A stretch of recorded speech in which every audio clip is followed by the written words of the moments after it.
পক্ষ থেকে আজকের মাহফিলের পক্ষ থেকে আজকের মাহফিল সম্মানিত উপস্থিতি প্রিয় হাজরিন, এ পর্যায়ে আজকের বিশাল তাফসীরুল কোরআন মাহফিলে আমাদের মাঝে এসে উপস্থিত হয়েছেন নারায়ে তাকবীর, তাকবীর, জোহার নারে লাগবো।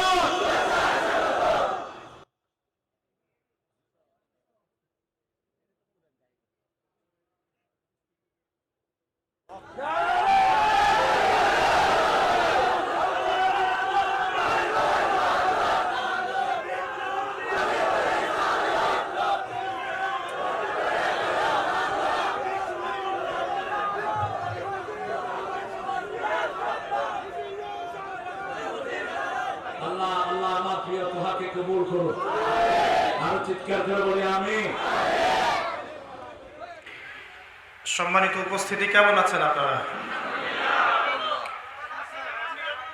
আলহামদুলিল্লাহ আলা কুল্লি হাল ওয়া ফি কুল্লি মাকান। যদিও বা চতুর্মুখী ফিতনাময় পরিবেশে একজন মুসলিম, একজন মুমিন পরিপূর্ণভাবে ভালো থাকতে পারে না। এখন এই সময়টা রাসূলুল্লাহ সাল্লাল্লাহু আলাইহি ওয়াসাল্লামের স্বর্ণযুগের মতো নয়। আবু বকর সিদ্দিক, ওমর ইবনে খাত্তাব, উসমান ইবনে আফফান, আলী ইবনে আবি তালেব তাদের খেলাফার মতো স্বর্ণযুগ নয় এখন। বরং এখন আইয়ামে জাহিলিয়াতের মৌলিক পাপগুলো সমাজে বেশি বেশি দেখা যায়। এবং যত দিন যাচ্ছে বিশ্ব এগিয়ে যাচ্ছে, তবে আলামত সাআর দিকে বিশ্ব এগিয়ে যাচ্ছে, তবে কিয়ামতের দিকে, তার ধ্বংসের দিকে। যত দিন যাচ্ছে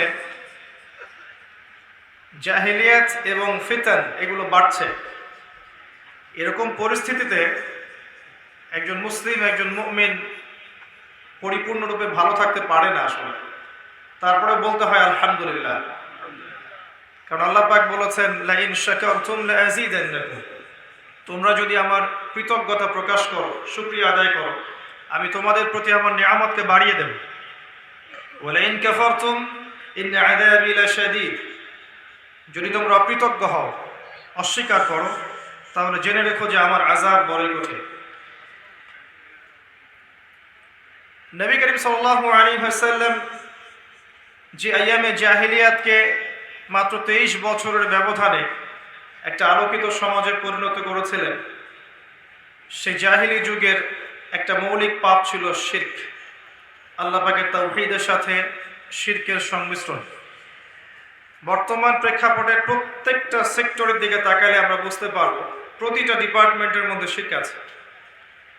শিরক ইন এডুকেশন, শিরক আছে শিক্ষার মধ্যে, যেখানে আল্লাহ রাব্বুল আলামিনের ওয়াহির জ্ঞানকে চূড়ান্ত সত্য মনে করা হয় না, বরং যুক্তি, বিজ্ঞান, দর্শনকেই চূড়ান্ত সত্য মনে করা হয়।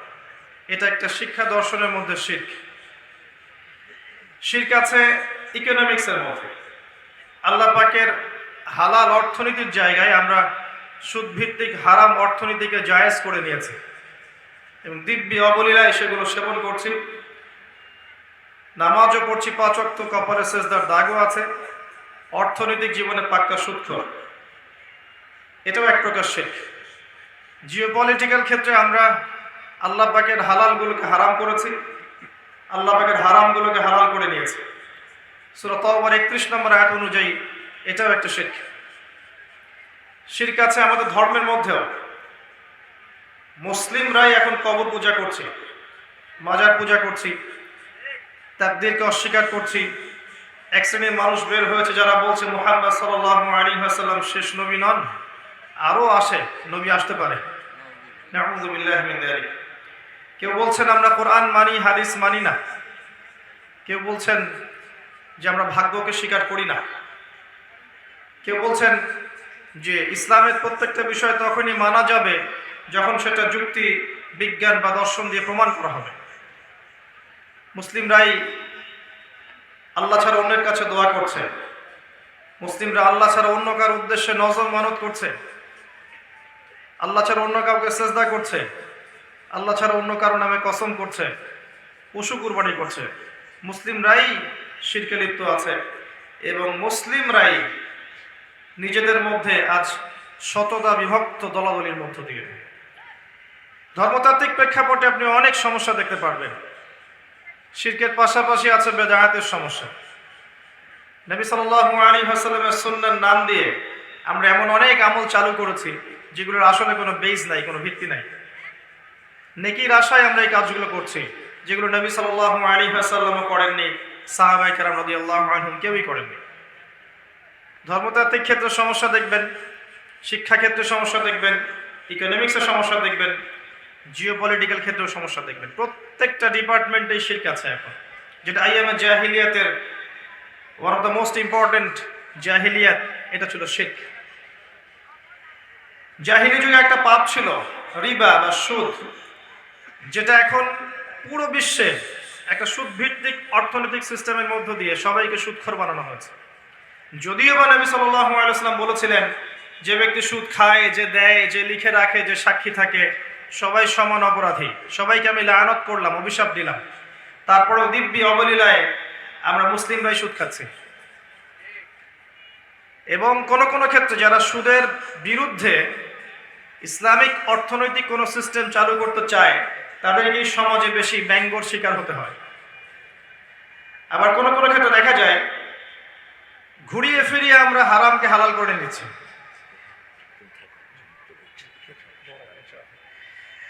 আমরা ঘুরিয়ে ফিরিয়ে হারামকে হালাল করছি। আপনারা হয়তো জানেন কিনা যে কারেন্সি আপনারা ব্যবহার করছেন এর মধ্যেও সুদ আছে, এর মধ্যেও রিবা আছে। যারা ইকোনমিক সেকশনে পড়াশোনা করেছেন তারা জানেন যে আপনার পেপার মানির মধ্যে সুদ আছে। সামনে যেটা আসবে ক্রিপ্টোকারেন্সি, এখানে আরো ভয়ঙ্কর সুদ থাকবে। সবচেয়ে বড় কথা হচ্ছে এর উপরে সেন্ট্রাল ব্যাংকদের কন্ট্রোল থাকবে না। অলরেডি কিছু কান্ট্রির মধ্যে এটা লঞ্চ করা হয়েছে, আলহামদুলিল্লাহ। আমাদের কান্ট্রিতে এটা লঞ্চ করা হয়নি, শুকরিয়া আমাদের, আলহামদুলিল্লাহ। রিবা প্রত্যেকটা ক্ষেত্রে আছে। আমরা অনেক সময় সমিতির নামে সুদ খাচ্ছি, কোনো কোনো ক্ষেত্রে ব্যাংকিং সিস্টেমের নামে সুদ খাচ্ছি, কখনো কখনো এনজিওর নামে সুদ খাচ্ছি। আমরা সুদ খাচ্ছি সবাই, কিন্তু নবী সাল্লাল্লাহু আলাইহি ওয়াসাল্লাম সতর্ক করেছিলেন যে সুদের পাপের ৭৩টা শাখা আছে, যার সবচেয়ে নিম্ন পাপ হচ্ছে নিজের মায়ের সাথে জেনা করা। এই কথাগুলো আমাদের কলবে এখন আর আঘাত করে না। নবীজি বলেছেন সুদের ৭৩টা শাখা আছে পাপের, যার সবচেয়ে নিম্ন শাখা হচ্ছে নিজের মায়ের সাথে জেনা করা, নাউযুবিল্লাহি মিন যালিক।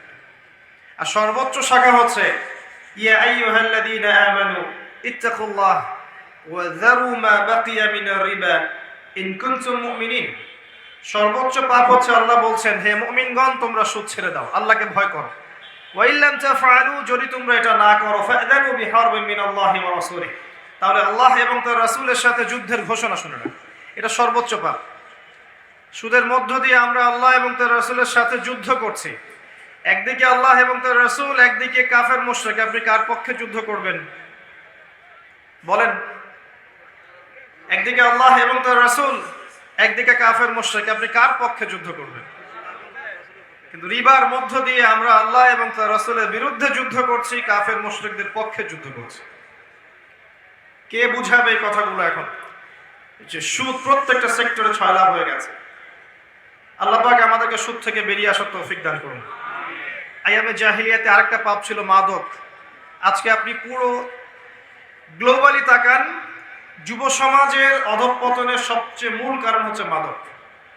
সিগারেট থেকে শুরু করে ইয়াবা পর্যন্ত এমন কোনো বিষয় নাই যেটা তারা এখন যুবক বয়সে সেবন করছে না। ম্যাক্সিমাম, মোস্ট অফ দেম এটাকে তারা স্টাইল মনে করে, এটাকে আধুনিকতা মনে করে।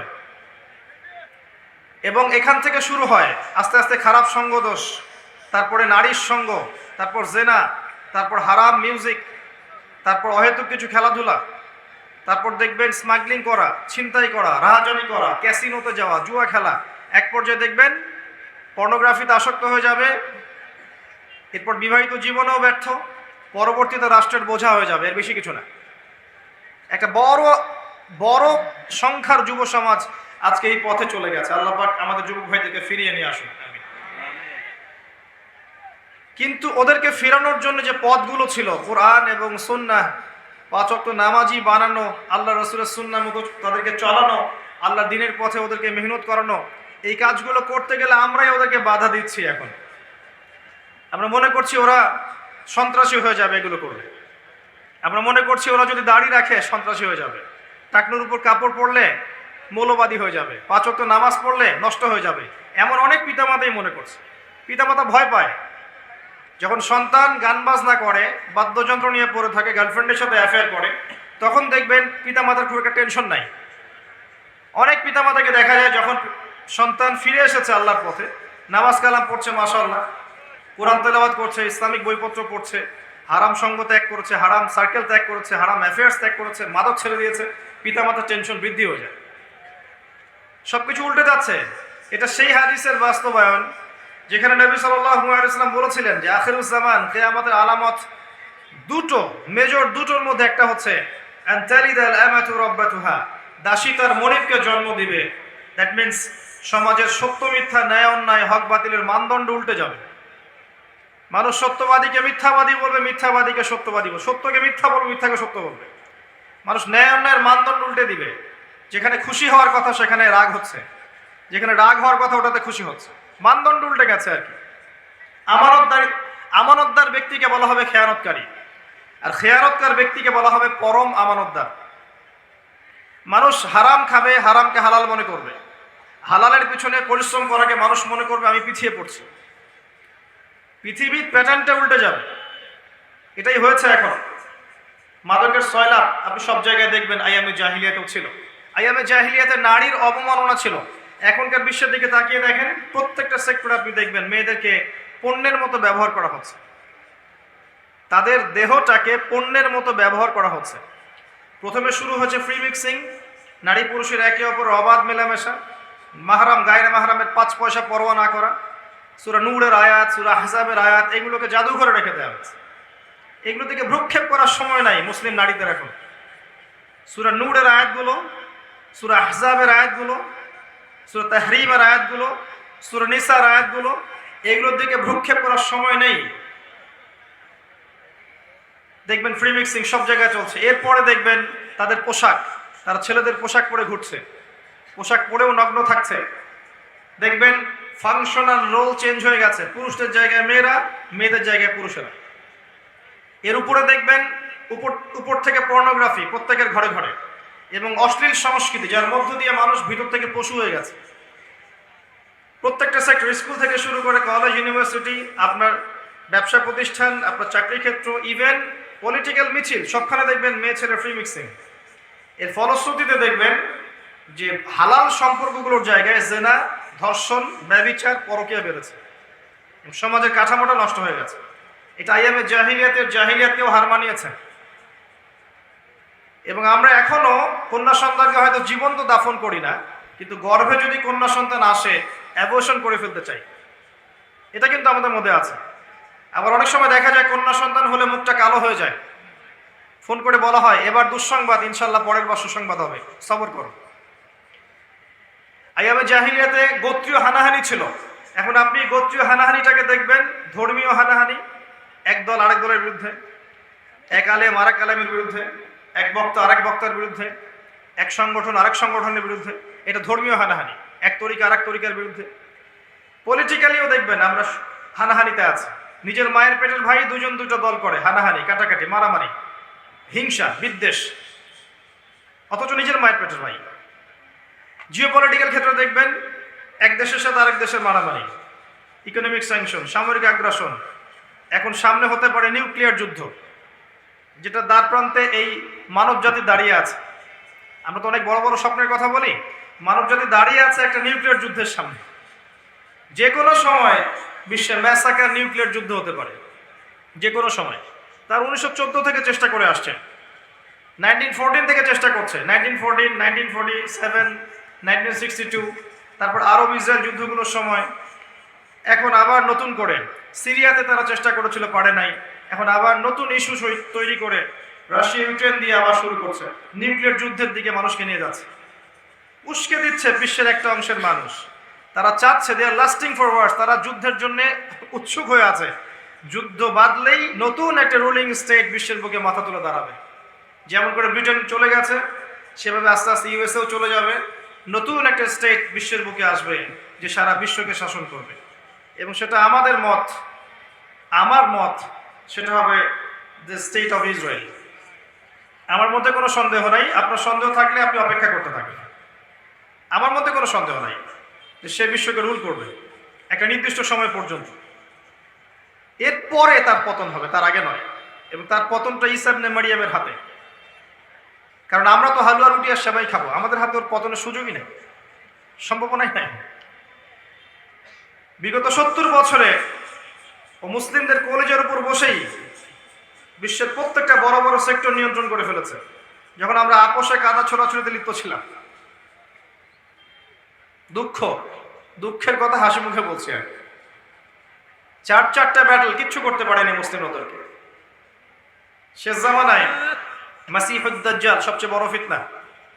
মাসিহুদ দাজ্জালের ফিতনা এত বড়, পৃথিবীর সমস্ত ফিতনাগুলোকে এক জায়গায় করলেও দাজ্জালের ফিতনার সমান হবে না। সে জিউসদেরকে নিয়ে, ইহুদিদেরকে নিয়ে এই বিশ্বকে শাসন করবে 40 দিন, যার প্রথম দিনটা হবে 1 বছরের সমান, দ্বিতীয় দিনটা হবে 1 মাসের সমান, তৃতীয় দিনটা হবে 1 সপ্তাহের সমান, বাকি দিনগুলো হবে আমাদের দিনের মতো। এটা আসছে সামনে, কিছুই করতে পারবেন না, এটা হবেই। আর আমরা যেভাবে প্রোটেস্ট্যান্ট মুসলিম হচ্ছে দিন দিন, প্রোটেস্ট্যান্ট মুসলিম অর্থাৎ সুবিধাবাদী মুসলিম আর কি, যতটুকু ভালো লাগে করি, যেগুলো বিপক্ষে যাই করি না, এই টাইপের মুসলিম যখন আমরা হয়েছি, তখন আমাদের দ্বারা ওকে ডিফেন্ড করার প্রশ্নই আসে না। তাকে ডিফেন্ড করবে, তাকে পরাজিত করবে এবং তাকে সরিয়ে দিয়ে ইসলামের পতাকা প্রতিষ্ঠিত করবে এমন কিছু মানুষ, এমন কিছু মুসলিম যারা কখনো সত্যের সাথে মিথ্যাকে মিশ্রণ করে না, যারা কখনো ইসলামের কিছু অংশ মানি কিছু অংশ মানি না, এমন হয় না। যারা ইসলামের টোটালিটি মানবে, ইনশাআল্লাহ আল্লাহ পাক তাদের দ্বারা এই বিজয় হাসিল করাবে। সময় আস্তে আস্তে সেদিকে যাচ্ছে। আইয়ামে জাহিলিয়াতে যতগুলো পাপ ছিল সেগুলো আপনি এখনকার বিশ্বে দেখতে পারবেন এবং আরো বড় পরিসরে দেখতে পারবেন। এরকম জায়গা থেকে কিভাবে নবী সাল্লাল্লাহু আলাইহি সাল্লাম একটা আলোকিত সমাজ প্রতিষ্ঠা করলেন? উত্তর খুব সহজ। এই উত্তরের জন্য আপনার পিএইচডি করার কোনো দরকার নাই। আমার হাতে যে কিতাবটা আছে এটাই সেই কিতাব যার মধ্য দিয়ে নবী সাল্লাল্লাহু আলাইহি ওয়াসাল্লাম মাত্র 23 বছরের ব্যবধানে পুরো জাহিলি সমাজকে আলোকিত সমাজে পরিণত করেছেন। বলেন আলহামদুলিল্লাহ। প্রথম 3 বছর তিনি গোপন দাওয়াত দিয়েছেন, এরপর 4র্থ থেকে 10ম বছর পর্যন্ত প্রকাশ্যে দাওয়াত দেওয়া শুরু করেছেন। যখন ওমর এবং হামজা রাদিয়াল্লাহু আনহুমা তাদের মতো কিছু সাহাবী ইসলাম কবুল করেছেন, তখন ইসলামের দাওয়াত বেগবান হয়েছে। যখন দাওয়াত বেগবান হয়েছে, তখন নির্যাতন নিপীড়ন বেড়েছে। এক পর্যায়ে হাবাসায় হিজরত করতে হয়েছে। তারপর তায়েফে নবী সাল্লাল্লাহু আলাইহি ওয়াসাল্লাম ট্রাই করেছেন, সেখান থেকে তাকে আঘাতপ্রাপ্ত হয়ে ফিরে আসতে হয়েছে মক্কায়। মাঝখানে 3 বছর বয়কটের জীবনযাপন সহ্য করতে হয়েছে, সামাজিকভাবে বয়কট। গাছের ছাল পাতা খেয়ে তারা শিয়ারে আবু তালেবে রাত কাটিয়েছেন, দিন কাটিয়েছেন। তারপরে অল্প কিছুদিনের ব্যবধানে তার চাচা আবু তালেব এবং স্ত্রী খাদিজা রাদিয়াল্লাহু আনহা ইন্তেকাল করেন। এরপর নবী সাল্লাল্লাহু আলাইহি ওয়াসাল্লামকে আল্লাহ পাক মেরাজ করান। আল্লাহ পাক তার মনকে শান্ত করেন পরকালের নিদর্শনগুলো দেখা। এরপর ইয়াসরিব থেকে 6 জন যুবক আসে মদিনা থেকে, এসে ইসলাম কবুল করে যায়। পরের বছর তারা 12 জনকে নিয়ে আসে। তারপরের বছর 75টা ফ্যামিলি আসে, এসে ইসলাম কবুল করে। এর পরের বছর নবী সাল্লাল্লাহু আলাইহি ওয়াসাল্লাম মদিনায় হিজরত করেন। প্রথম ইসলামিক স্টেট মদিনায় কায়েম হয়। সেখানে নবী সাল্লাল্লাহু আলাইহি ওয়াসাল্লাম অর্থনৈতিক ভিত্তি শক্ত করেন, সামরিক বাহিনীর ভিত্তি শক্ত করেন, পররাষ্ট্রনীতি অ্যাপ্লাই করেন, যতগুলো বিষয় দরকার রাষ্ট্রের সবকিছু করেন, ভাতৃত্বের বন্ধন করেন, মদিনা সনদ করেন, সব করেন। মসজিদ নববী নির্মাণ করেন, যেটা শুধু একটা মসজিদ ছিল না, একটা পার্লামেন্ট ছিল। এভাবে আস্তে আস্তে ইসলামের দাওয়াত ছড়িয়ে পড়তে থাকে। আবু সুফিয়ানের কাফেলাকে আক্রমণকে কেন্দ্র করে পরের বছর হয় বদর, এখানে মুসলিমরা জয়লাভ করে। তারপরে হয়েছে উহুদ, এখানে মুসলিমরা সাময়িক বিপর্যয় শিকার হয়। তারপরের বছর হয় খন্দক, এরপর হুদাইবিয়ার সন্ধি। আস্তে আস্তে আস্তে আরো পররাষ্ট্রনীতি, রোমক সম্রাটকে দাওয়াত দেয়া, কায়সারকে দাওয়াত দেয়া, কিসরাকে দাওয়াত দেয়া, পারস্য, বাজান, আপনার হাজারামাউত, আপনার ইয়েমেন, আপনার বাহরাইন, আপনার মিশর, সমস্ত জায়গায় ইসলামের দাওয়াত ছড়িয়ে পড়তে থাকে। এক পর্যায়ে খায়বার আক্রমণ হয়। যখন মুসলিমদের আর্থসামাজিক অবস্থার উন্নয়ন হয়, নবী সাল্লাল্লাহু আলাইহি ওয়াসাল্লাম মুশরিকদের কর্তৃক চুক্তি ভঙ্গ করার কারণে মক্কা আক্রমণ করেন। বিনা যুদ্ধে মক্কা তিনি বিজয় করেন। ইসলামিক হুকুমত মক্কাতেও কায়েম হয়ে যায় আলহামদুলিল্লাহ। আস্তে আস্তে হয়েছে, একবারে হয় নাই। 23 বছর সময় লেগেছে, একদিনে হয়নি, আস্তে আস্তে হয়েছে, একবারে হয়নি। কিন্তু একটা দিনের জন্যও তারা কখনো হাঁটু গেড়ে বা হাত গুটিয়ে বসেছিলেন না। প্রত্যেকটা দিন, প্রত্যেকটা রাত নবী সাল্লাল্লাহু আলাইহি ওয়াসাল্লাম সাহাবায়ে-কেরামকে নিয়ে এগিয়ে গেছেন, কখনো পিছিয়ে আসেন নাই। কখনো বাধা এসেছে, কখনো বিপত্তি এসেছে, কখনো মার খেয়েছেন, কখনো বয়কট করা হয়েছে, কখনো হিজরত করতে হয়েছে, কিন্তু তারা তাদের আদর্শ এবং উদ্দেশ্যে লক্ষ্যে অটুট ছিলেন। এটার প্রয়োজন মুসলিমদের এখন, লক্ষ্যে অটুট থাকা। এরপর সেই ভিত্তির উপর দাঁড়িয়ে আবু বকর সিদ্দিক রাদিয়াল্লাহু আনহু শাসন কার্য চালিয়েছেন, তারপর ওমর রাদিয়াল্লাহু আনহু চালিয়েছেন, এরপর ওসমান রাদিয়াল্লাহু আনহু চালিয়েছেন, তারপর আলী ইবনে আবি তালিব চালিয়েছেন। চলেই গেছে বছরের পর বছর। এরপর 132 বছর উমাইয়ারা শাসন করেছে।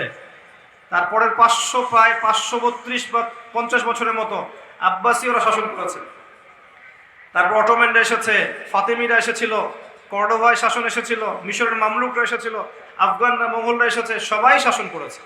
ইসলামই ছিল এই বিশ্বের বুকে একমাত্র প্রতিষ্ঠিত রিলিজন, শুধু জীবনের একটা ক্ষেত্রে নয়, জীবনের সমস্ত ক্ষেত্রেই।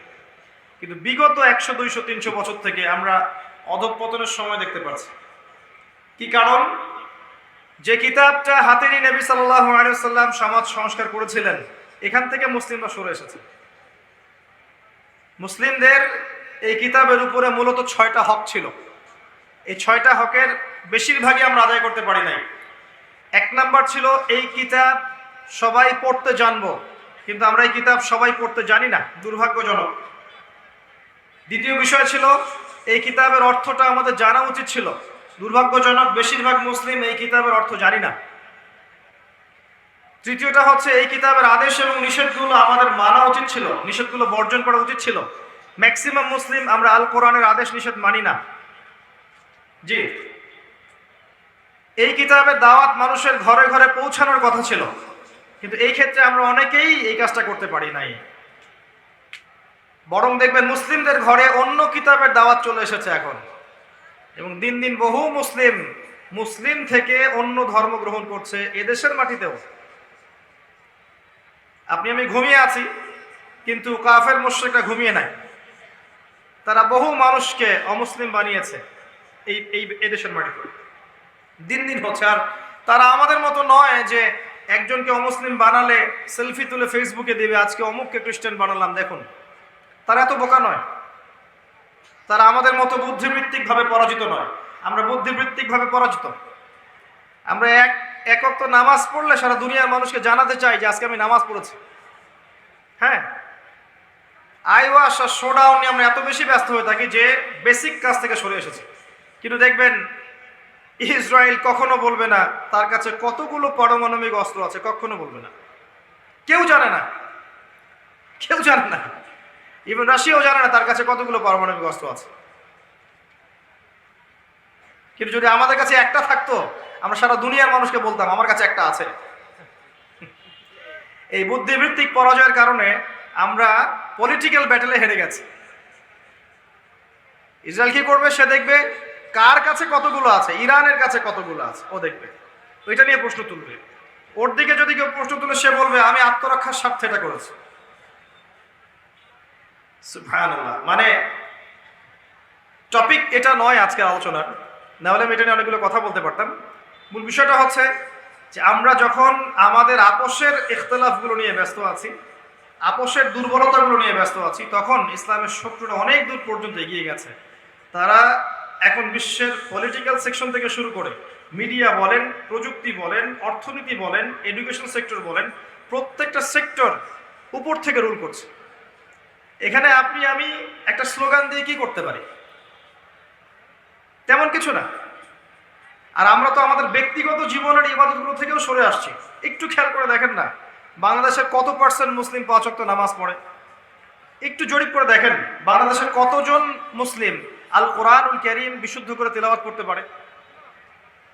কতজন যুবকের গালে দাড়ি আছে একটু দেখেন না? কতজন যুবতীর গায়ে পর্দা হিজাব আছে একটু দেখেন?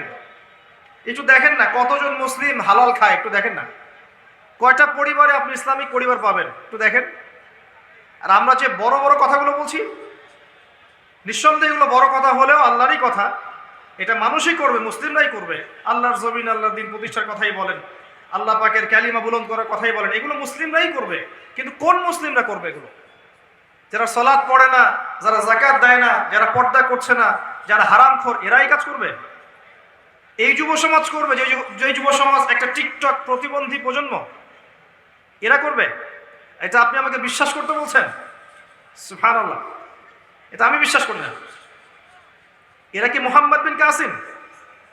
এদের মধ্যে উমর ইবনে খাত্তাবের মতো চেতনা আছে? এরা জানে সালাহউদ্দিন আইয়ুবী কে ছিলেন? জিজ্ঞাসা করে দেখেন, রমাদান মাসের সওম কত হিজরিতে ফরজ করা হয়েছে বলেন? রমাদান মাসের সওম কত হিজরিতে ফরজ করা হয়েছে? অল্প কিছু মানুষ বলতে পারবে, ম্যাক্সিমাম পারবে না, দেখবেন। কিন্তু জিজ্ঞাসা করেন, কয়দিন আগে বাংলাদেশে একজন পর্ন স্টার এসেছিল, নাম কি? দেখেন, সবাই বলতে পারছে। দেখছেন? আপনি হাসছেন? এটা বাস্তবতা। আমি অবাস্তব অলিক স্বপ্ন দেখি না। যখন বাংলাদেশের প্রত্যেক যুব সমাজ গাল ভর্তি দাড়ি থাকবে, 5 ওয়াক্ত নামাজি হবে, সুন্নতের লেবাস থাকবে, কোরআন তেলাওয়াত করতে জানবে, কোরআনের অর্থ বুঝতে জানবে, কোরআনের আদেশ নিষেধ মেনে চলবে, ইত্তেবায়ে সুন্নাহ মাফিক জীবনযাপন করবে, হালাল খাবে, আদর্শ পরিবার করবে, অটোমেটিকলি বাংলার জমিনে দিন কায়েম হয়ে যাবে ইনশাআল্লাহ। বেসিক কাজে আসেন। এখন কি করছে তারা? ম্যাক্সিমাম যুব সমাজ দেখবেন টিকটক, ফেসবুক, ইউটিউবিং, গার্লফ্রেন্ড, মাদক, ইয়াবা, জুয়া, ক্যাসিনো, ফ্রি মিক্সিং, জীবনের উদ্দেশ্য না জানা শিক্ষা ব্যবস্থা, এগুলো নিয়ে পড়ে আছে। দেখবেন কয়জনের ফিকির আছে দিন নিয়ে? দিন, আল্লাহর জমিনে আল্লাহর দিন, ও তো নিজেই জানে না জীবনের উদ্দেশ্য কি। ও একজন গার্লফ্রেন্ডের জন্য জীবন দিতে পারে, আত্মহত্যা করে মরতে পারে। এই ছেলে আল্লাহর পথে জীবন দিবে নাকি? ও তো জানেই না আল্লাহর পথ কি জিনিস। ইল্লা মাশাআল্লাহ, আল্লাহ যদি হেদায়েত না দেন। যেটা বলতে যাচ্ছি ভাই, জাহেলি যুগের প্রত্যেকটা জাহেলিয়াত এখন বিরাজমান আছে, যেটাকে পরিবর্তন করেছেন নবী সাল্লাল্লাহু আলাইহি ওয়াসাল্লাম এই কিতাবের মধ্য দিয়ে এবং সুন্নাহর মধ্য দিয়ে। তিনি এবং সাহাবায়ে কেরাম রাদিয়াল্লাহু আনহুম আজমাইন আল কোরআন পড়েছেন, অর্থ বুঝেছেন, আমল করেছেন, দাওয়াত দিয়েছেন, প্রতিষ্ঠা করেছেন। এগুলো কোরআনের হক। এগুলো আমরা বাস্তবায়ন করতে না পারলে আল্লাহ পাক আমাদেরকে সরিয়ে দিবেন। ওয়া ইন তাতাওয়াল্লাউ ইস্তাবদিল কওমান গায়রাকুম। তোমরা যদি মুখ ফিরিয়ে নাও, আল্লাহ পাক তোমাদেরকে সরিয়ে দিয়ে নতুন কওম নিয়ে আসবেন। সুম্মা লা ইয়াকুনু আমসালাকুম, তারা তোমাদের মতো অপদার্থ হবে না। আসেন, আমাদের সামনে একটা মাস আছে, মাহে রমাদান। এই রমাদান মাসকে কেন্দ্র করে আমরা আমাদের মূল ট্র্যাকে ফিরে আসি। জীবনে যা করেছি, নামাজ পড়ি নাই, যাকাত দেই নাই, যা করেছি, জেনা করেছি, সুদ খেয়েছি, মদ খেয়েছি, ইত্যাদি ইত্যাদি, সব ভুলে যান। অতীতকে ভুলে গিয়ে আপনি আপনার পাপের জন্য 2 রাকাত নামাজ পড়ে আল্লাহর কাছে কান্নাকাটি করেন, আল্লাহ আমি জীবনে যত পাপ করেছি আল্লাহ তুমি মাফ করে দাও। এই রমাদান মাস থেকে আমি নিজেকে পরিশুদ্ধ করব এবং আগামী পুরো জীবন নিজে পরিশুদ্ধ হব, পরিশুদ্ধ পরিবার করব, আল্লাহর জমিন, আল্লাহর দিনটা যেন কায়েম হয়, এই জন্য আমি চেষ্টা করব। পারা যাবে ইনশাআল্লাহ। যা করেছি জীবনে, যা করেছি। আল্লাহ পাক আপনার পাপ মাফ করতে 1 সেকেন্ড সময় নেবেন না, 1 সেকেন্ডও না, বরং আপনার সমস্ত পাপকে আল্লাহ পাক নেকি দিয়ে পরিবর্তন করে দিবেন ইনশাআল্লাহ। সূরা ফুরকানের মধ্যে স্পষ্ট আয়াত আছে, ইল্লা মান তাবা ওয়া আমানা ওয়া আমিলা আমালান সালিহা ফাউলাইকা ইউবাদদিলুল্লাহু সাইয়্যাতিহিম হাসানাত। যারা তওবা করবে, ঈমান নিয়ে আসবে, আমলে সালেহ করবে, আল্লাহ পাক এদের গুনাহগুলোকে নেকি দিয়ে পরিবর্তন করে দিবেন ইনশাআল্লাহ। এরপর থেকে আপনি শুরু করেন, এই রমাদান মাসকে আপনি কোরআনময় মাস বানিয়ে দেন। কোরআন তেলাওয়াত করতে শেখেন। যদি কোরআনের অর্থটা না বোঝেন, আরবি ভাষাটা শেখার চেষ্টা করেন, আরবি ব্যাকরণ পড়ার চেষ্টা করেন, কোরআনের ভাষাটা বোঝার চেষ্টা করেন। আমরা এটা নিজের উপর ফরজ করে নেই না, কি সমস্যা? নিজের উপর ফরজ করে নেই যে কোরআন আমাকে বুঝতেই হবে। ফরজ করেছি না নিজের উপর অনেক কিছু? আমরা নিজের উপর কিন্তু জোর করে অনেক কিছু ফরজ করেছি। আমরা নিজের উপর এখন অনলাইন সেকশনটাকে ফরজ করে নিয়েছি না? সারাদিন অনলাইনে একটু সময় দেওয়াই লাগবে, ফরজ। ছেলে মেয়ে অ্যাফেয়ার করবে, এটাকে আমরা ফরজ করে নিয়েছি না? এটা করতেই হয়, না করলে স্মার্টনেস থাকে না। আমরা ফরজ করে নিয়েছি ছেলেরা স্মোক করবে, এটা স্মার্টনেস। আমরা ফরজ করেছি আমাকে একটা অনার্সের সার্টিফিকেট অর্জন করতেই হবে, মাস্টার্সের সার্টিফিকেট অর্জন করতেই হবে, না হলে আমি সমাজে মুখ দেখাতে পারবো না। অনেক কিছু তো আমরা ফরজ করে নিয়েছি নিজের উপরে। আসেন না, আল্লাহর কোরআনের অর্থটা বুঝতে হবে, এটা ফরজ করে নেই, পারা যাবে না ইনশাল্লাহ। আপনি সায়েন্স, আর্টস, কমার্স পড়ছেন, মেডিকেল কোচিং করছেন, বিসিএস কোচিং করছেন, আপনি ইঞ্জিনিয়ারিং পড়ছেন, কত কি পড়ছেন, আল কোরআনের ভাষা বোঝার জন্য অ্যারাবিক শেখা যাবে না? বাংলাদেশের এমন কোনো মহিলা আছে যে হিন্দি ভাষা বোঝে না? আছে? যাকে তাকে জিজ্ঞাসা করেন, বাংলার মহিলাদেরকে জিজ্ঞাসা করেন, হিন্দি দিয়ে প্রশ্ন করেন, ও বুঝবে। বলতে না পারলেও বুঝবে কি বলছেন আপনি। কিভাবে সম্ভব?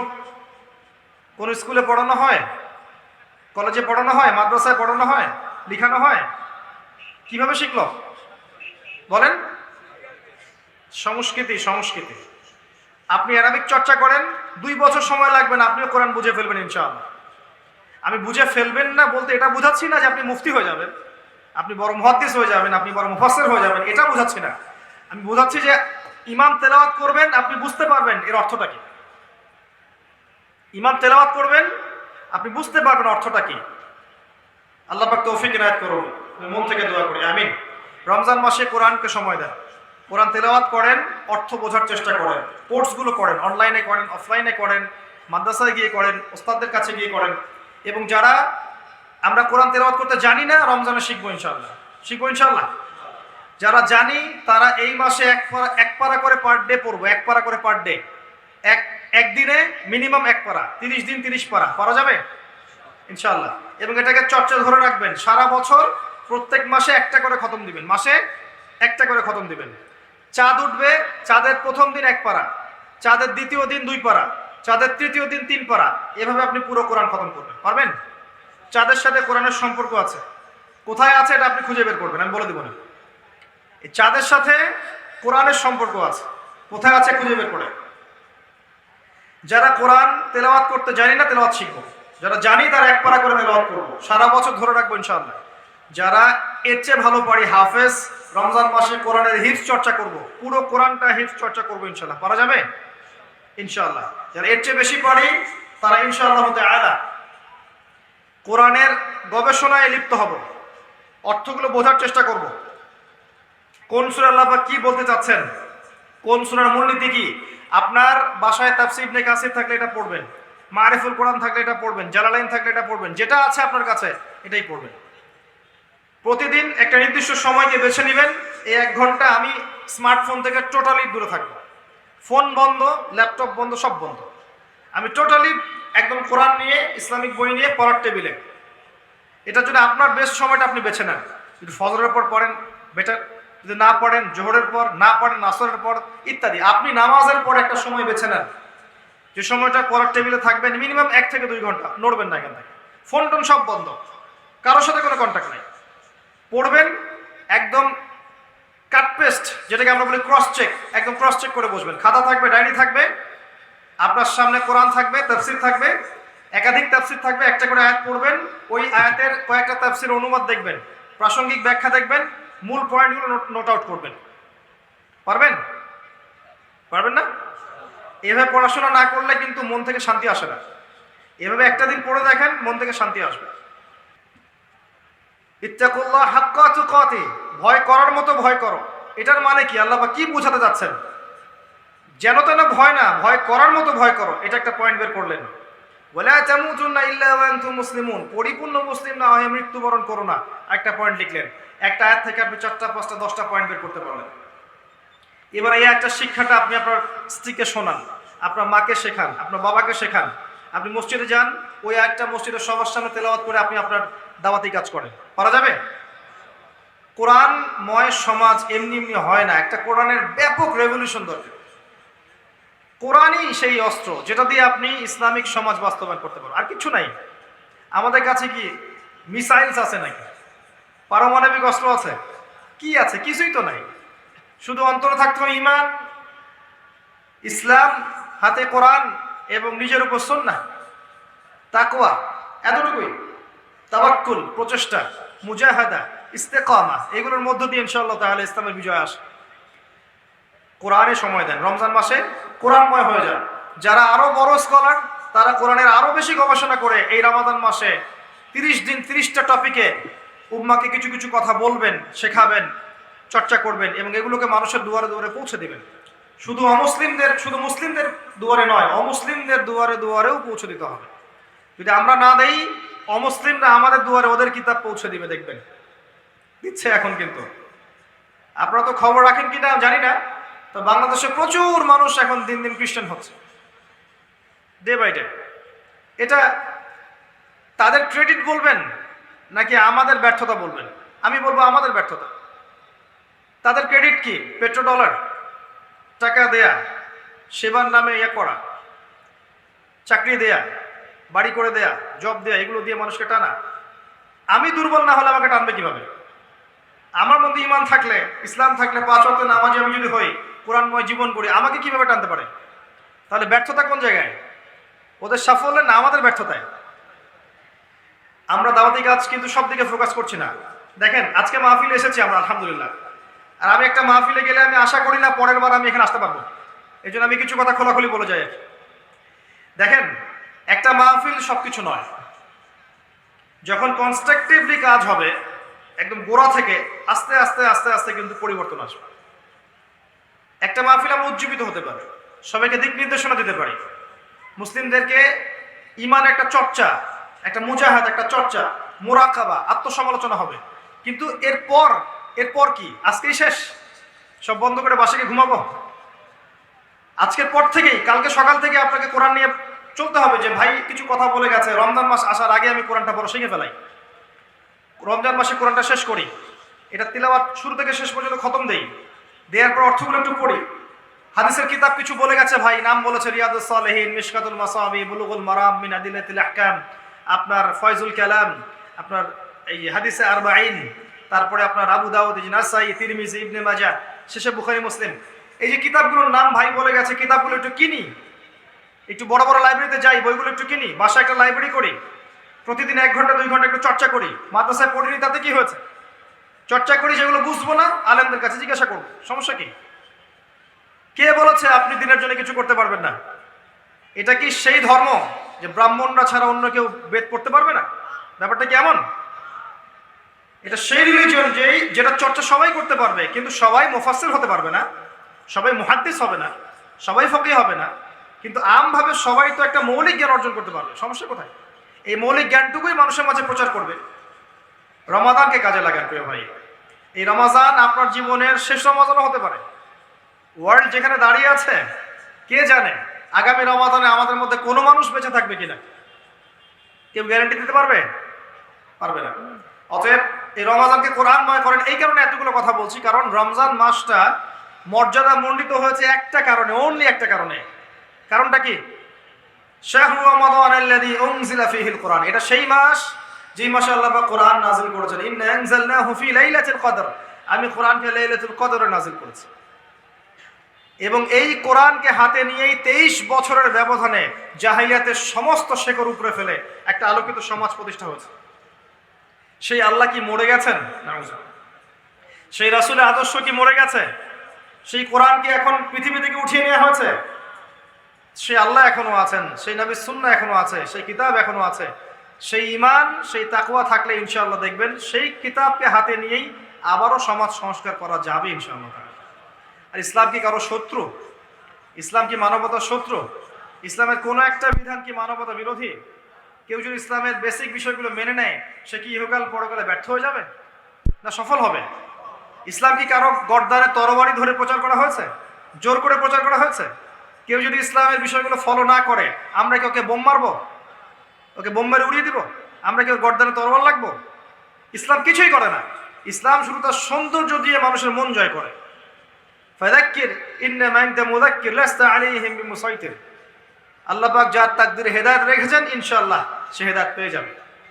হ্যাঁ, ইসলাম কখন প্রতিরোধ করে? যখন তার উপর যখন সে মাজলুম হয়ে যায়, যখন সে মাজলুম হয় তখন জুলুম ঠেকানোর জন্য সে বাধ্য হয়ে তার ডিফেন্সিভ ওয়েপন্সগুলো ইউজ করে। এটা কি তার অধিকার নয়? আসেন, দীর্ঘদিন পুরো 1400 বছর পর্যন্ত কোরআন এবং সুন্নাহকে হাতে নিয়েই মুসলিমরা এগিয়ে গেছে। শেষের 100-200 বছর কি এমন হলো যার ফলশ্রুতিতে আমরা আমাদের সেই গৌরবান্বিত সময়গুলো হারিয়ে ফেললাম? আমি কয়েকটা পয়েন্ট আপনাকে মেনশন করছি। পয়েন্টগুলো মেনশন করার আগে আমি জাস্ট কয়েকটা কথা বলছি। রমজান মাসে করেন আল্লাহর বাস্তায়, কোরআনকে সময় দেওয়ার পাশাপাশি 5 ওয়াক্ত নামাজ জামাতে পড়েন। 30টা রমজান 30টা রোজা রাখেন, রোজার পাশাপাশি আল্লাহ পাকের হারামগুলোকে ছেড়ে দেন। মা বোনদেরকে পর্দায় রাখেন, পরিবারকে সময় দেন, আদর্শ পরিবার গড়ার চেষ্টা করেন। জাকাতগুলোকে রমজান মাসে দিয়ে দেন, বেশি বেশি এই মাসে দান সাদাকা করেন, মানুষকে বেশি বেশি ইফতার খাওয়ান। দুনিয়া পূজারি হবেন না, এই মাসে আধ্যাত্মিকতা অর্জন করার চেষ্টা করেন, তাজকিয়া অর্জন করার চেষ্টা করেন। ইনশাআল্লাহ রমাদান মাস শেষ হতে না হতেই আল্লাহ পাক আপনার সমস্ত গুনাহকে মাফ করে দেবেন ইনশাআল্লাহ। এবং লাইলাতুল কদর পাওয়ার চেষ্টা করেন। এবার এই জায়গায় আসেন, কি এমন হলো আমাদের, কোন কোন জায়গায় সমস্যা হলো আমাদের, যার ফলশ্রুতিতে আমরা আমাদের সেই সোনালী সময়গুলো হারিয়ে ফেললাম। আমি প্রথম কারণটা বলবো, 1 নাম্বার অজ্ঞতা। আমরা আগের মতো এডুকেটেড নই। আল্লাহ পাক প্রথম আয়াত নাযিল করেছিলেন ইকরা, পড়ুন। আমরা এখন পড়াশোনা খুব একটা করতে চাই না।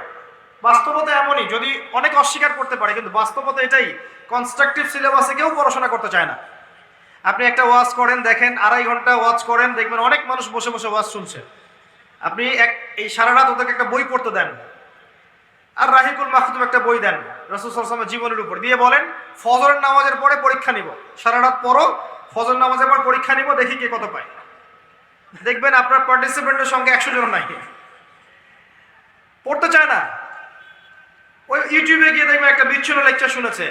ভাই, ইউটিউবের লেকচার শোনা বা ফেসবুকের একটা লেকচারে কাটপিস শোনা, এটা ইমান রিচার্জের জন্য যথেষ্ট নয়, এটা কনস্ট্রাকটিভ পড়াশোনা নয়। এভাবে আপনার মস্তিষ্ক বিক্ষিপ্ত হয়ে যাচ্ছে। আজকে এই টপিক পড়েন, কালকে ওই টপিক শোনেন, কাল পরশুদিন আরেক টপিক শোনেন, আর ইউটিউবে ঢুকলেই তো দেখবেন এই আলেম কি বললেন ওই আলেমের বিরুদ্ধে, অমুক যা বললেন তার বিরুদ্ধে, এগুলোই। এর বাইরে কি আছে? এই কাজগুলো করে মিডিয়া, এই কাজগুলো এক শ্রেণী মিডিয়া করে টাকার জন্য, ডলারের জন্য। উনি যা বললেন তার বিরুদ্ধে, উনি আবার যা রিপ্লাই দিলেন তার বিরুদ্ধে, মানে খেপিয়ে দেওয়া হয় একজনকে আরেকজনের বিরুদ্ধে। এমন এমন সামলাইন দিয়ে দিবে যে ইচ্ছাকৃতভাবে রাষ্ট্রকে, প্রশাসনকে ওই ব্যক্তির বিরুদ্ধে লাগিয়ে দেওয়া হবে। এতে করে আস্তে আস্তে মানুষ মাইনাস হতে থাকবে এবং এই ময়দান ফাঁকা হয়ে যাবে। এই কাজটা কারা করলো? এক শ্রেণী মিডিয়া করেছে, দুনিয়া পূজারি মিডিয়া।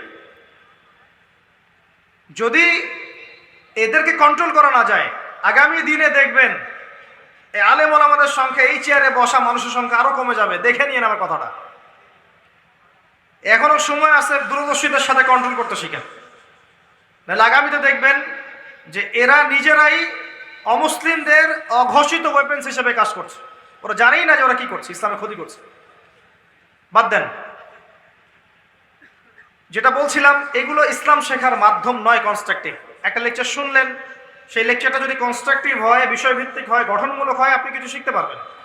কিন্তু যদি এলোমেলো লেকচার হয়, আপনি শিখতে পারবেন না। এবং আজকে এই টপিকের একটা লেকচার, কালকে ওই টপিকের একটা, পরশুদিন আরেকটা বই পড়ছেন, তারপর দিন আরেকটা বই পড়ছেন, আপনার মাথাটা বিক্ষিপ্ত হয়ে যাবে, আপনি পড়াশোনা করতে পারবেন না। আমরা যদি এভাবে স্কুল লাইফে পড়াশোনা করতাম, আমরা কি গ্র্যাজুয়েশন করতে পারতাম? একটা সিলেবাস ছিল না? আগে ক খ শিখবে, তারপরে বানান করে পড়া শিখবে, তারপর সেন্টেন্স মেকিং শিখবে, তারপর ট্রান্সলেশন শিখবে, প্যারাগ্রাফ শিখবে, ইত্যাদি ইত্যাদি। এগুলো ছিল না? একটা সিকোয়েন্স ছিল। এই সিকোয়েন্স মেনটেন করে পড়াশোনা করতে হবে। এটা প্রথম কাজ, যেটা থেকে আমরা সরে এসেছি। সিকোয়েন্সগুলো কিভাবে করবেন? মাদ্রাসায় যে ক্লাসিক্যাল বইগুলো আছে পড়তে হবে। তারপরে আপনি কোরআনের সাথে হাদিস, ইসলামের ইতিহাস, রাসূলের জীবনী, তারপরে জিওপলিটিক্স, ইসলামের অর্থনীতি, এক একটা সাবজেক্ট আপনাকে পড়তে হবে। দুইভাবে পড়তে পারেন, মাদ্রাসায় গিয়ে অথবা ওস্তাদদের সোহবতে গিয়ে। আগেকার ওলামায়ে কেরাম যারা ছিলেন, সলফে সালেহিন, তারা কিন্তু মাদ্রাসায় পড়েন নাই। তারা কি করেছেন?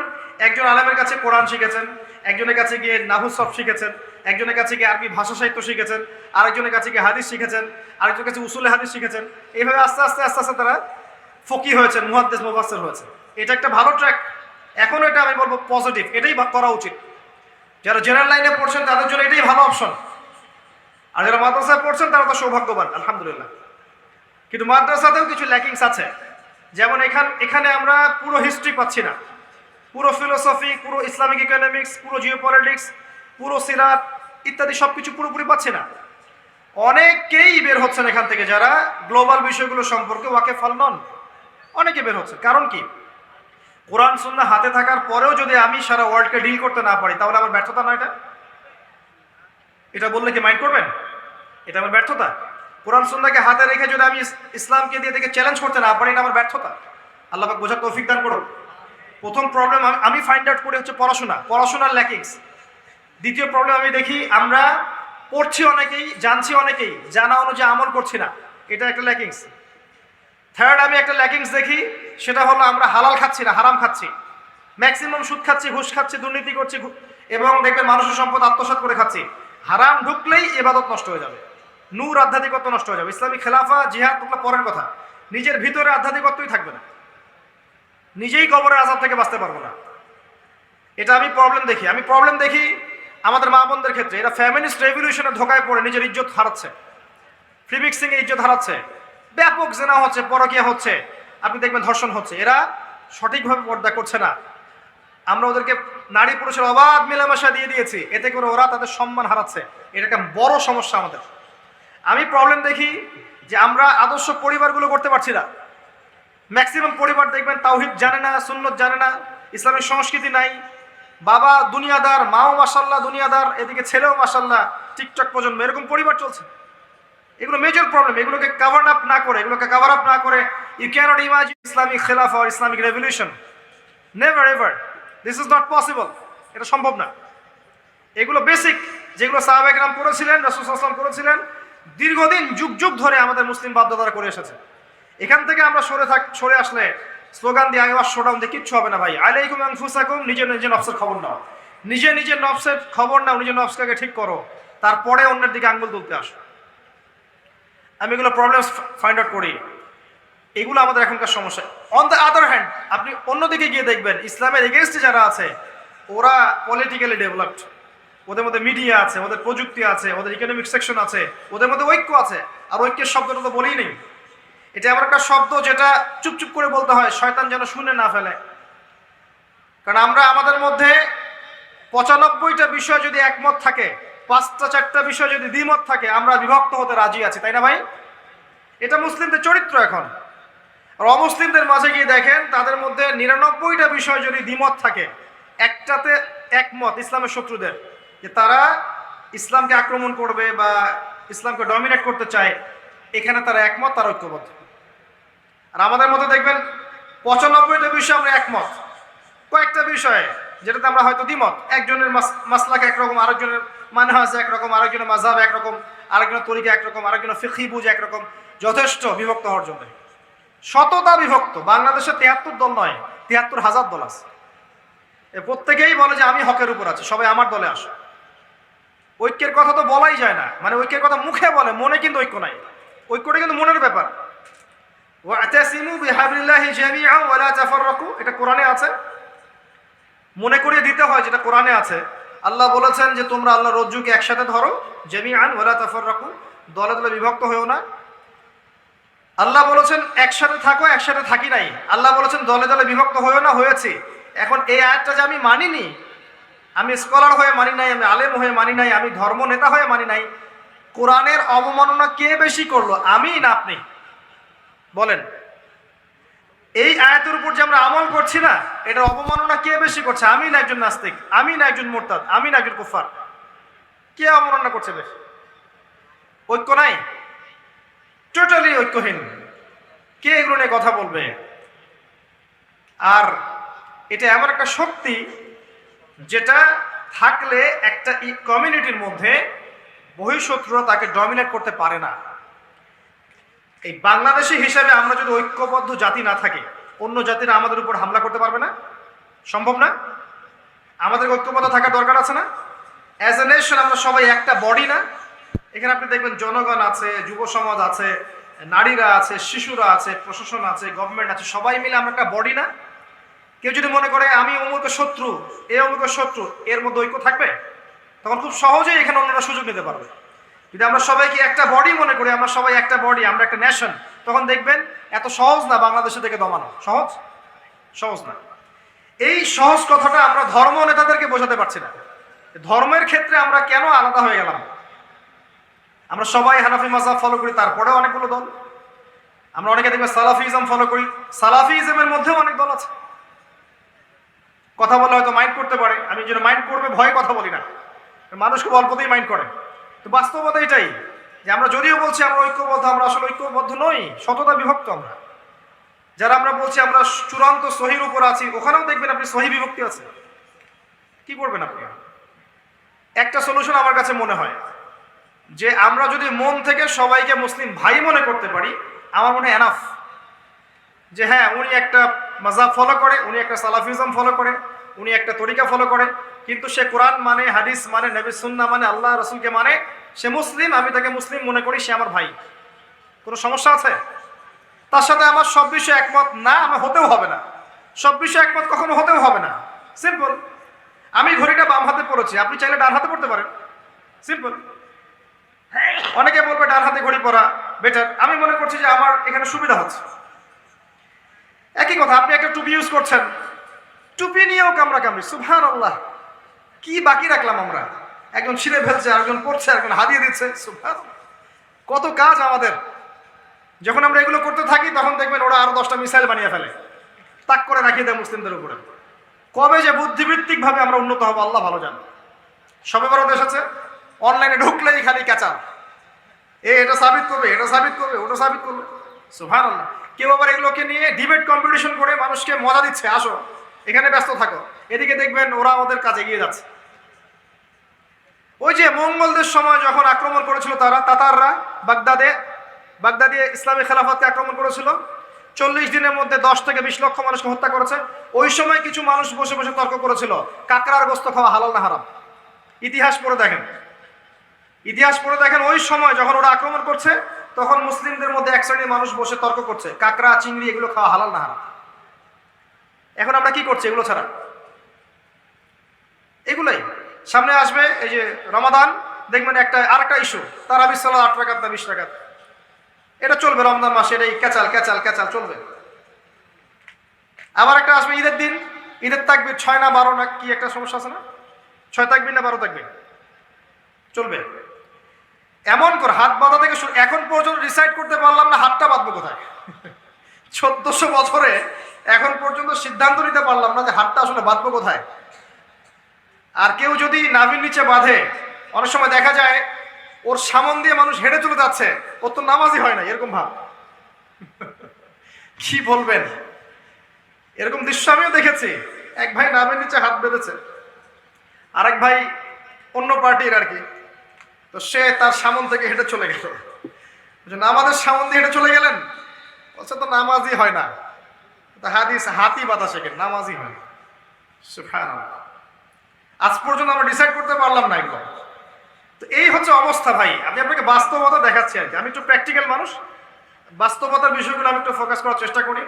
বাস্তবতা হচ্ছে এই যে আমরা আজকে শততা বিভক্ত, পড়াশোনার খুব একটা কেয়ার করছি না, আমরা ওলামায়ে কেরামকে রেসপেক্ট করছি না খুব একটা, এবং আলেম ওলামাদের ভিতরেও ঐক্যের অভাব আছে, ইসলামিক দলাদলির মধ্যে ঐক্যের অভাব আছে, একই সাথে আমাদের মধ্যে হালাল রিজিকের অভাব আছে, তাজকিয়া আত্মশুদ্ধির অভাব আছে, পারিবারিক আদর্শগুলো ঠিক হচ্ছে না, হারাম খাচ্ছি, দুনিয়া পূজা করছি, দিনকে আমি দুনিয়ার উপরে অগ্রাধিকার দিচ্ছি। কোনো কোনো ক্ষেত্রে এইসব চেয়ারে বসেও আমরা দিনকে দুনিয়ার বিনিময়ে বিক্রি করছি, আমরা হালালকে হারামের সাথে মিশ্রিত করছি, সত্যকে মিথ্যার সাথে মিশ্রিত করছি, সৎ সাহস নিয়ে সত্য কথা জনগণের সামনে বলতে পারছি না, অনেক সমস্যা। এরপরে দেখবেন সোশ্যালি আমরা ডিভাইডেড, পারিবারিকভাবে সমস্যা, আমাদের বাচ্চা কাচ্চাদেরকে ঠিক মতো মানুষ করতে পারছি না, সঠিক প্যাটার্নে পড়াশোনা করাতে পারছি না, আমাদের সাথে আমাদের প্রশাসনের ঊর্ধ্বতন কর্তৃপক্ষের সম্পর্ক ভালো না, অথচ ভালো রাখা উচিত। এই যে কলিউশনগুলো, এগুলোতে হচ্ছে কি ইন্টারনালি আমরা দুর্বল হয়ে পড়ছি। এই জায়গা থেকে উম্মাকে নিয়ে উপরে ওঠা এখন এত ডিফিকাল্ট যে আপনাকে আবার ওই গোড়া থেকে শুরু করতে হবে, যে গোড়া থেকে নবী সাল্লাল্লাহু আলাইহি ওয়াসাল্লাম শুরু করেছে। এমন নয় যে আমাদের কাজ কিছু করা নাই, অনেক কাজই করা আছে। আমাদের মুসলিম জনসংখ্যা আছে, আমাদের মধ্যে ইমানের চেতনা আছে, ইসলাম আছে, আমরা কোরআন মানি, আমরা হাদিস মানি, আমরা আলেম ওলামাদেরকে শ্রদ্ধা করি, অনেক কিছুই করি। আমরা ঘষা মাজা দরকার যে জায়গাগুলোর মধ্যে সমস্যা আছে। আর আমার চেয়ে আপনারা অনেক বেশি বিচক্ষণ, আপনারা জানেন কোন কোন জায়গায় কিভাবে কাজ করলে এই সমস্যাগুলো সলভ করা সম্ভব হবে ইনশাআল্লাহ। যদি আমরা আগামী 20, 30, 40 বছরের মধ্যে আল্লাহ যদি কবুল করেন এই প্রবলেমসগুলোকে সলভ করতে পারি, আপনি দেখবেন পরে একটা প্রজন্ম আসবে ইনশাআল্লাহ যাদের হাতে আল্লাহ পাক ইসলামের বিজয়ের পতাকা দিবেন ইনশাআল্লাহ। আমরা দোয়া করি আল্লাহ পাক আমাদেরকে সেই প্রজন্ম গড়ে তোলার তৌফিক দান করুন, আমিন। আমার মনে হয় আমি অল্প সময় যথেষ্ট বলেছি। আসন্ন রমাজানে আমরা এই কাজগুলোকে বেশি বেশি করি, আমরা সালাতকে ফোকাস করি, তারাবিকে ফোকাস করি, রমাজানে কোরআনকে সময় দেই, দান সাদাকাগুলো বেশি বেশি করি, যাকাতগুলোকে দিয়ে দেই, অন্যের হকগুলোকে দিয়ে দেই, এবং আল্লাহর ওয়াস্তে আমরা মুসলিম উম্মার ঐক্য নিয়ে ভাবি, দ্বীনের খেদমত নিয়ে ভাবি। আল্লাহ পাক আমাদের সবাইকে পবিত্র কোরআন এবং সুন্নাহ অনুযায়ী জীবনযাপন করার তৌফিক দান করুন। আগামী দিনগুলোতে ইসলামের জন্য কিছু করার তৌফিক আল্লাহ পাক আমাদেরকে দান করুন।